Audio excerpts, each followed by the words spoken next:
मेहनती जग्गू ईर्ष्यालु रघु। बात आज से कुछ 17 साल पहले की है। एक गांव में एक किसान रहता था। उसके 10 साल का एक लड़का था जिसका नाम जगदीश था। उस समय जगदीश की उम्र कुछ 8 वर्ष थी। पिता घर का खर्च चलाने के लिए खेतों में काम करते थे। जगदीश भी इसी काम से अपने पिता की मदद करता। जगदीश अपने पिता का साथ एक कच्चे मकान में रहता था। उसके घर के नज़दीक की दौलत राम नामक सेठ का घर था।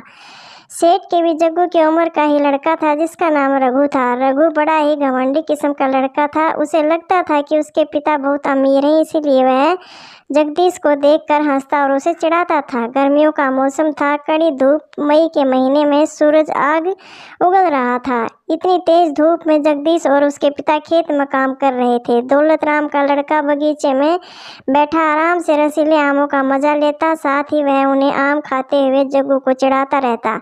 यही नहीं, वह आम खाकर झूठी गुठलियाँ जग्गू के घर में फेंक देता और वह भी उन गुठलियों को उठाकर वापस रघु के घर में फेंक देता। ऐसा कई दिनों तक चलता रहा और दोनों के बीच कई बार झगड़े हुए, लेकिन यह सिलसिला तो चलता रहा। एक दिन किसान ने जगदीश को कहा कि तुम आम की गुठली को वापस मत फेंको। तो जग्गू बोला, ऐसा क्यों? गरीब किसान को एक आइडिया आया कि वे इन गुठलियों को अपने खेत में उगाएंगे।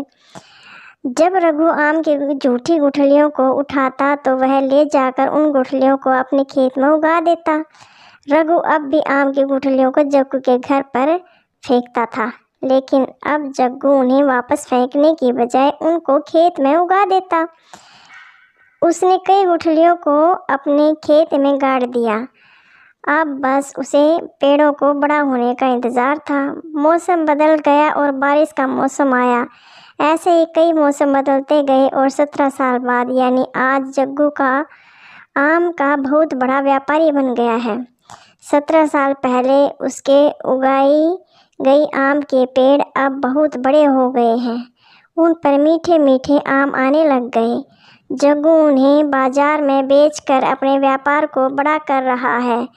जग्गू के बचपन की मेहनत सफल हो गई। वहीं दूसरी तरफ सेठ और उसका घमंडी लड़का रघु ईर्ष्या की आग में जल रहे हैं। वे जो कुछ सालों पहले जब ऊपर हंसते थे, वे आज उनके नीचे काम करते हैं।